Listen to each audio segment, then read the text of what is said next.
بسم اللہ الرحمن الرحیم۔ السلام علیکم۔ ایک متقی اور پرہیزگار شخص مصر پہنچا۔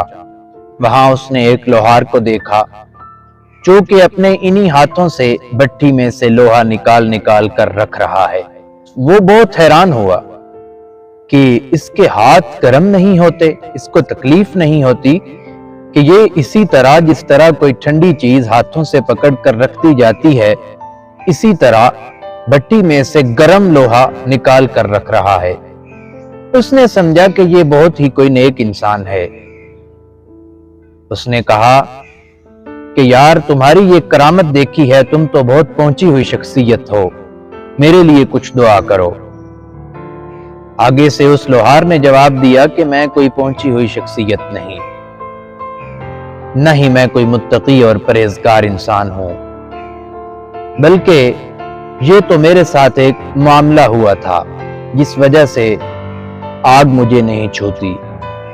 جب اس انسان نے اصرار کیا کہ آخر ماجرا کیا ہوا کہ تمہیں آگ کچھ نہیں کہتی، وجہ کیا ہے، جب اس نے اصرار کیا تو لوہار نے اپنا واقعہ سنایا۔ لوہار کہنے لگا کہ ایک دن میں اسی دکان پر کام کر رہا تھا کہ ایک خوبصورت ترین لڑکی اس دکان میں داخل ہوتی ہے اور کہتی ہے کہ میں بہت مجبور ہوں، میں نے دیکھا اور شیطان کے جال میں پھنس گیا۔ میں نے اسے کہا کہ تم میری خواہش پوری کرو، میں تمہاری تمام ضروریات پوری کروں گا۔ اس نے کہا کہ میں ایسی بدخماش اور بدمعاش لڑکی نہیں ہوں، میں صرف مجبور ہوں، میری مجبوری ختم کرو، میری حاجت پوری کر دو، میں بھوکی ہوں۔ لیکن لوہار کہتا ہے کہ میرے اوپر ایک جنون سوار تھا کہ میں اس سے گناہ کرنا چاہتا ہوں۔ جب میں نے عورت کو کہا کہ میں تو گناہ کروں گا، تو عورت روتی ہوئی چلی گئی۔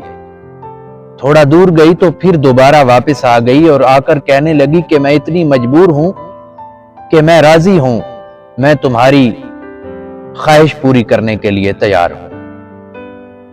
لوہار اسے گھر لے گیا۔ جب دروازہ بند کرنے لگا تو وہ عورت کانپنے لگی اور کہنے لگی کہ یہ دروازہ کیوں بند کرتے ہو، یہاں تو کوئی نہیں ہے۔ کہتا ہے کہ مجھے اپنی عزت کی بڑی فکر ہے کہ کہیں کوئی دیکھ نہ لے۔ اور وہ عورت کانپتی ہوئی کہتی ہے کہ اللہ تو ہر جگہ پہ دیکھ رہا ہے، تم اللہ تعالی کی نافرمانی کر کے میرے ساتھ میری مجبوری کا ناجائز فائدہ اٹھانا چاہتے ہو۔ اس وقت وہ لوہار کانپنے لگا۔ اس نے کہا مجھے بات سمجھ آ گئی ہے، میں تمہاری ضروریات بھی پوری کرتا ہوں اور تمہاری عزت بھی بخش دیتا ہوں۔ جب میں نے یہ کیا تو اس نے مجھے بڑی دعائیں دیں، اور جب میں اس رات کو سویا تو مجھے خواب میں ایک عورت نظر آئی جس کے سر پر یاقوت کا تاج تھا۔ کہنے لگی کہ میں اسی عورت کی ماں ہوں کہ جسے تو نے آج بخش دیا ہے اور اس کی تمام ضروریات بھی پوری کر دی ہیں۔ میری دعا ہے کہ دنیا اور آخرت میں آگ تمہیں نقصان نہ دے، اس لیے دنیا میں ہی مجھے یہ آگ نقصان نہیں دیتی۔ اس سے ہمیں سبق یہ ملتا ہے کہ جہاں تک ممکن ہو سکے گناہوں سے بچنا چاہیے، اور کسی لاچار اور بے بس اور مجبور انسان کی مجبوری سے فائدہ کبھی مت اٹھائیں۔ بہت شکریہ۔